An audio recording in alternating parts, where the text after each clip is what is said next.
तुमच्या सत्तेमध्ये असलेल्या एकनाथराव शिंदेंच्याकडे एकनाथराव पळाले तुमचं भाषण ऐकून। ज्यांच्यावर विरोधी पक्षनेते पदाची जबाबदारी सोपवण्यात येणार आहे ते शिवसेनेचे आक्रमक नेते भास्कर जाधव आज अर्थसंकल्पीय अधिवेशनामध्ये चांगलेच संतापलेले बघायला मिळाले। काय करायला पाहिजे? अध्यक्ष महोदयांना आता गप्प राहायला सांगा, त्यांना गप्प राहायला सांगा अध्यक्ष महोदयांना। यांनी माजी मुख्यमंत्री सन्मान्य उद्धव साहेब ठाकरे यांचं वारंवार नाव घेतलं, वारंवार वाटेल ते आरोप केले। काय करावं, काय मी तुमच्यासमोर डोकं फोडावं? मी सांगत होतो पॉइंट ऑफ ऑर्डर।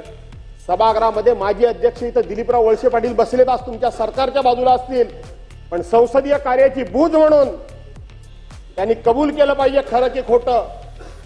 ज्या माणसाला, ज्या सदस्याला, ज्या व्यक्तीला, ज्या प्रतिष्ठित व्यक्तीला या सभागृहामध्ये येऊन आपल्यावर झालेल्या आरोपाचा खुलासा करता येत नाही, त्याचा नामोल्लेख या सभागृहामध्ये होता कामा नये। हा नियम आहे की नाही? ही प्रथा आहे की नाही? आणि हे पावित्र्य पाळलं गेलंय की नाही? काय करावं आम्ही? राम कदम साहेब बसा, आपण बसा।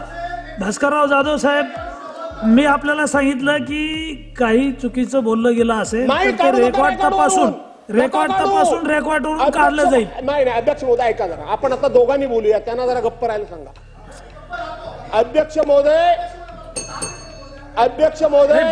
बसा कदम साहेब बसा।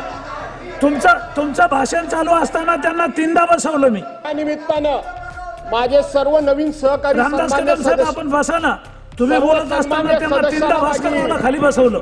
आपण बसा, मी बसतो। काय और आरोप करता तुम्ही? अरे आरोप जे करत असता नगर विकास खात्यासंदर्भात तुम्ही आरोप करता, गेली 8 वर्ष ते खातं कोणाकडे आहे? कोणाकडे आहे? तुमच्या सत्तेमध्ये असलेल्या एकनाथराव शिंदेंच्याकडे आहे। एकनाथराव पळाले तुमचं भाषण ऐकून।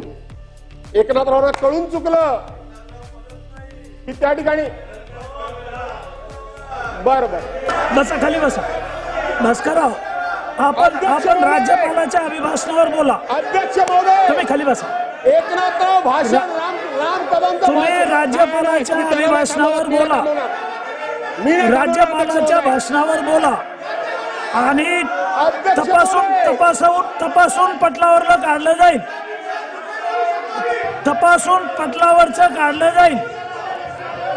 अध्यक्ष महोदय राज्यपालाच्या अभिभाषणावर बोला, तपासून काढलं जाईल, रेकॉर्ड तपासून काढलं जाईल। सन्मान्य सदस्य राम कदम भाषण करत होते, त्यांचा हे भान राहिलं लक्षात नाही की एकनाथराव शिंदे नगर विकास मंत्री आहेत। हे तुमच्या मंत्रिमंडळात होते, हे सुद्धा तुमच्या मंत्रिमंडळात होते। माननीय भास्कररावजी, आपण सिनियर सदस्य आहात, समोर पाहून बोला। छत्रपती शिवाजी महाराज आणि छत्रपती संभाजी महाराज यांच्याबद्दल अपमानजनक वक्तव्य करणाऱ्या प्रशांत कोरटकर आणि राहुल सोलापूरकर या दोघांविरोधात विरोधी पक्षाने स्थगन प्रस्ताव दिला, मात्र विरोधकांना यावर सभागृहात बोलू दिलं गेलं नाही। दुसरीकडे औरंगजेबाचे उदात्तीकरण केले म्हणून समाजवादी पक्षाचे आमदार अबू आझमी यांच्यावर निलंबनाची कारवाई करण्यात आली। सत्ताधाऱ्यांचे छत्रपती शिवाजी महाराज आणि छत्रपती संभाजी महाराज यांच्याबद्दलचे प्रेम हे जातधर्म पाहून उफाळून येत आहे, असा गंभीर आरोप शिवसेना ठाकरे गटाचे आमदार भास्कर जाधव यांनी केलाय। भास्कर जाधव आणि शिवसेना आमदारांना विधानसभेत बोलण्याची संधी दिली नाही, त्यांनी दिलेल्या प्रस्तावावर सभागृहात बोलू दिलं नाही, त्यामुळे भास्कर जाधव आक्रमक होऊन सभागृहाबाहेर पडले। विधिमंडळ परिसरात माध्यमांशी बोलताना ते असं म्हणाले की सरकारचं शिवाजी महाराजांबद्दलचं प्रेम हे जात धर्म पाहून उफाळून येत आहे का? भास्कर जाधव पुढे असं देखील म्हणाले की जो व्यक्ती शिवाजी महाराज आणि संभाजी महाराजांचा अपमान करेल त्याला शिक्षा झालीच पाहिजे। प्रशांत कोरटकर यांच्या विरोधात आम्ही स्थगन प्रस्ताव दिला, अभिनेते सोलापूरकर यांच्या विरोधात स्थगन प्रस्ताव दिला, मात्र आम्हाला बोलण्याची संधी दिली गेली नाही।